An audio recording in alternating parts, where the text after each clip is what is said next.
Let me get to our next guest.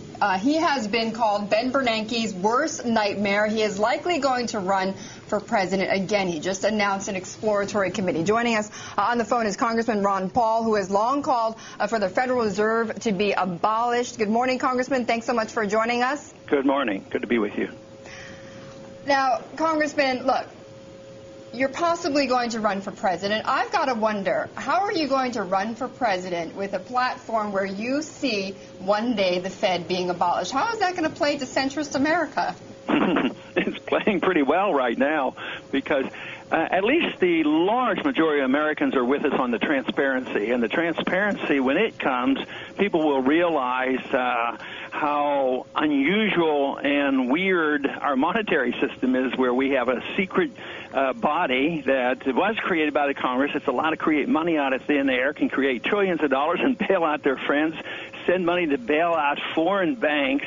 And up until now, we've had very, very little transparency. And actually, it's a little bit late now. I think all the damage has been done, you know, and it's a matter. Go ahead. Well, Congressman, why is it too late? It's not too late. There's still much more work to be done, and they're becoming more and more transparent. Isn't that a good thing? Well, because the damage has been done since 1971. The massive monetary inflation has set the stage for this huge financial bubble worldwide. It's a dollar bubble. The dollar is going to continue to go down. Prices are now just starting to rise, and that is going to be determined by some psychological factors that once people panic, they're going to panic out of the dollar, and all currencies are going to go down in value and purchasing power.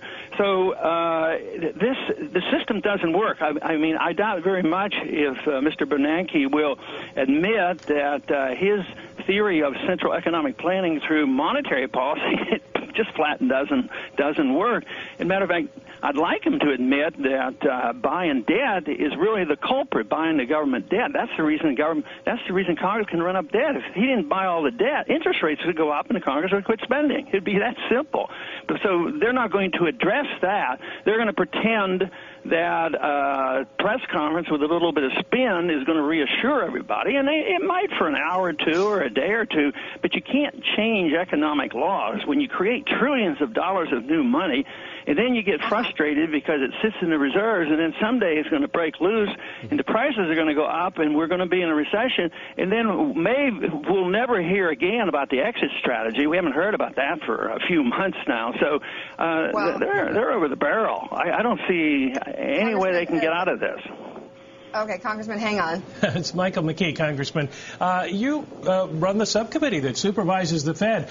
What are you going to do about it? If you don't like what they're doing, what's your plan for either reining them in or getting rid of them?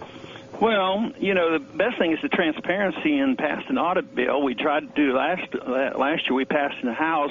We got a partial audit, and that's progress. And I think his press conference is making progress that the Fed is now becoming the focus of attention, which is key. Because if we don't, we can't resolve our problems. So I continue to do what I'm doing slowly and tediously. And right now, we're working very hard to try to get the Federal Reserve Board members to come to my subcommittee, but they can stonewall you. It's not like I can march in and get them, and until I get support for getting them over there, and in time, I hope we can. But what needs to be done is not what the Fed does. The Fed does respond to the Congress. The Congress created the Fed. The Congress could restrain the Fed, so you have to get a consensus. And right now, people are just starting to wake up and learn about the Fed. But believe me, it's coming because their system has failed. That's what they have to admit, and the American people know it. And the world economy is starting to know it, too, because the world financiers are starting to talk about, well, what kind of a currency is going to replace the dollar? And they're talking about a worldwide fiat currency. They're doing all kinds of things like that, but the Congress has a responsibility. Congressman, and that's a point. In fact, you have heard people talk about, well, you know, at some point, you know, will the dollar have to be replaced? But Al, I mean, is the congressman becoming less and less of an outlier with his views, as he just said right at the open? Well, I suspect he is, but let me ask the congressman, if I may, Betty. You pointed out he's running for president. I haven't heard a lot of this from the Mitt Romneys and the Tim Pelennys, Congressman Paul. Do you think this issue, the issue of the Federal Reserve and its independence or its very existence, will be for you a differentiating issue between you and the other candidates in the Republican field? Yeah, I think it certainly will be, but they're going to pick up on the rhetoric, and they'll talk about it indirectly because they're already talking indirectly about high prices of goods and services, commodity prices, and especially oil. But they don't connect it to the fact that we've allowed the Fed to create unlimited amounts of money and credit, which is the source of the inflation. Inflation is always a result. The price inflation always comes from the monetary inflation. So they'll talk about it indirectly, but they're not going to get to the bottom of the problem, and that is the whole nature of our monetary system. Congressman, we're going to leave it there. Thank you so much. Great to talk with you, as always, Congressman Ron Paul of Texas.